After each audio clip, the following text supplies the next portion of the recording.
It started like any other cold night at the Arctic Research Base. The wind howled outside, rattling the walls of the small station, and the lights flickered from time to time.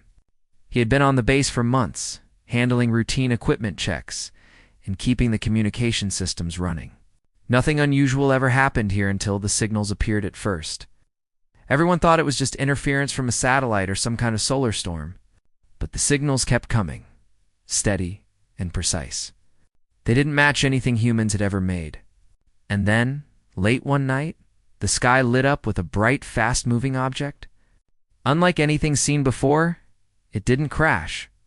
It descended perfectly straight and landed a few miles from the station. The military moved quickly. Communication lines were cut, the area was blocked off, and only a small team was allowed to approach. He and a few others were sent out, expecting a plane, maybe a drone, or some top-secret experiment gone wrong. What they found stunned them. It was not from this world. The craft was smooth, almost alive-looking, with no doors, no windows, no markings. Its surface shimmered slightly, reflecting the icy landscape in strange colors. It was large, bigger than any aircraft he had ever seen. And then, without warning, it opened. A figure stepped out, tall and upright.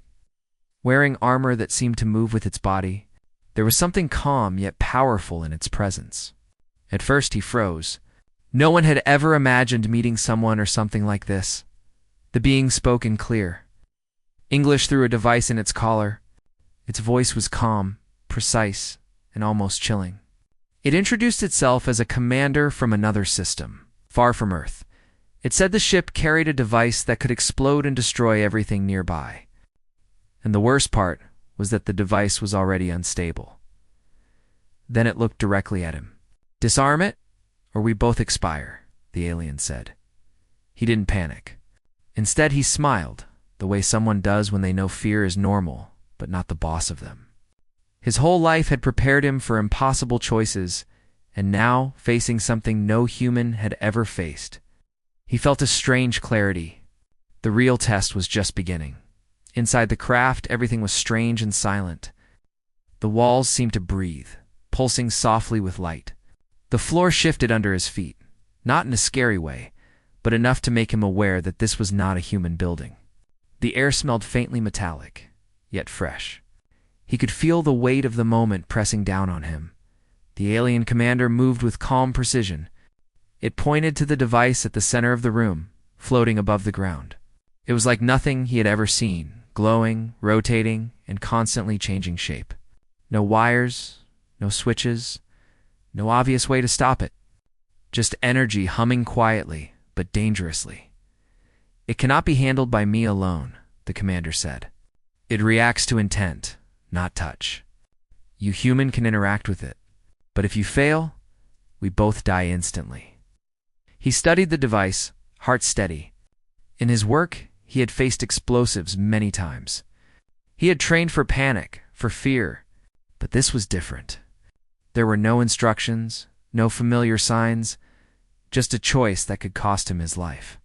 The commander explained more. The device had entered Earth's atmosphere damaged, and it was destabilizing quickly. If it exploded, it would wipe out everything in the surrounding area. There was no time to wait, no experts to call, no help coming. Only him, the alien, and the strange. A live machine. He could feel a small shiver run down his spine, but he refused to let fear take control. He smiled not because it was funny, but because it reminded him that he had faced impossible odds before. Calm focus. Observation, those were the tools he knew well. The alien commander watched him closely, its expression unreadable. "You must act," it said. "Disarm it, or we both expire." He nodded slightly. The weight of responsibility was enormous, yet he felt strangely ready. He had spent his life preparing for moments like this, even if he never imagined it would be with something from another world. For the first time, he realized that survival wasn't just about skill or knowledge. It was about trust. In himself, and in the strange companion standing beside him, he took a deep breath, preparing to move closer. The real challenge had just begun. He stepped closer to the device, feeling the hum of energy in the air. It floated silently, spinning slowly, almost as if it were alive. Every instinct in him told him to be careful, but fear had little place here. He had trained to stay calm under pressure, and now that skill was everything. The alien commander stayed beside him, pointing to areas on the device that seemed more unstable. It responds to touch and thought, it said. Do not panic. Do not hesitate. The slightest wrong move will trigger a chain reaction. He studied the patterns carefully. The device pulsed in rhythms, almost like a heartbeat. He realized it wasn't purely mechanical, it reacted to intent, to energy. His hand hovered over it. He could feel a vibration under his skin, a subtle warning that it could sense him. Taking a deep breath, he reached out. The moment his fingers brushed the surface, the energy shifted violently. He barely kept his balance. The device seemed to test him, pushing back with sudden surges. His heart raced, but his mind stayed sharp. He remembered every lesson he had learned from years of defusing bombs. Watch the patterns. Trust your instincts. Control your fear. The commander remained calm, almost unnervingly so. Focus. Feel it. Do not force it, it said. Its voice had no urgency, but he felt the weight of life and death in every word. Slowly, he moved his hands in sync with the device's pulses. Each pulse became easier to follow, less chaotic. He smiled slightly, not because it was easy, but because he realized something important. This wasn't just about skill. It was about patience, attention, and trust. Trust in himself and trust in the strange ally beside him. Outside the craft, he knew that the world waited, unaware of what hung in the balance. One wrong move, and everything would be gone. Yet for the first time, he felt a connection with the device, strange and alive as it was. He wasn't just a human facing an alien weapon anymore.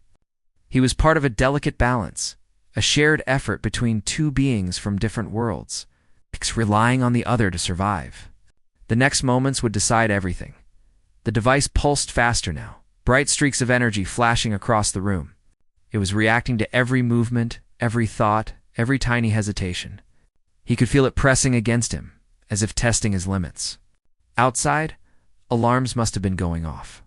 But inside the craft, there was only him, the alien. And the unstable energy between them, focus on balance. Not speed, the alien commander said, calm but firm.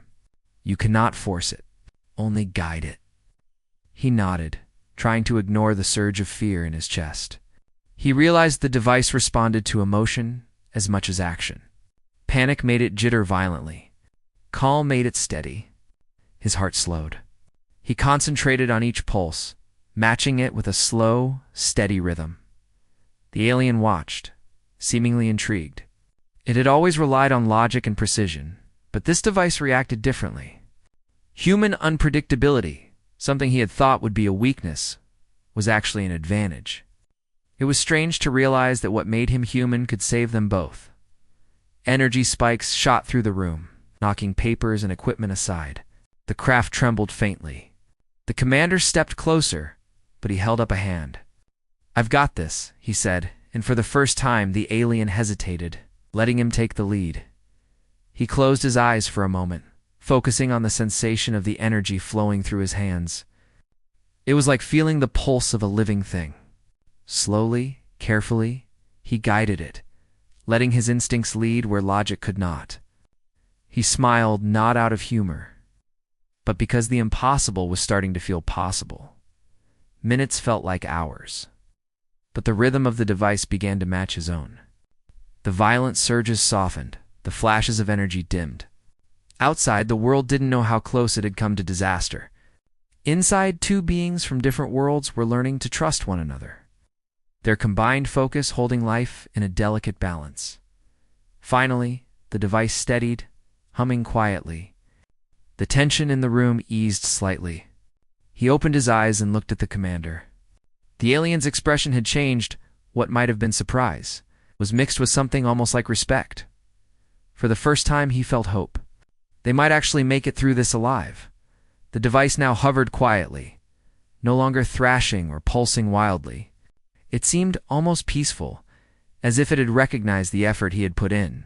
He slowly removed his hands, still alert, but aware that the immediate danger had passed. The room felt lighter, the air easier to breathe. The alien commander studied him silently for a long moment. Then it spoke, its tone different, less commanding, almost thoughtful. "You have done what I could not," it said. "Your fear did not control you. Your calm guided the device." He nodded, a small smile on his face. Relief washed over him, but it was quiet and steady, not loud or showy. He had faced death moments ago and come through. That kind of clarity stayed with a person. Outside, frozen landscape of the Arctic was still silent and untouched by what had almost happened. Military forces were approaching, but they would find no explosion, no chaos, only an empty craft and two beings standing together.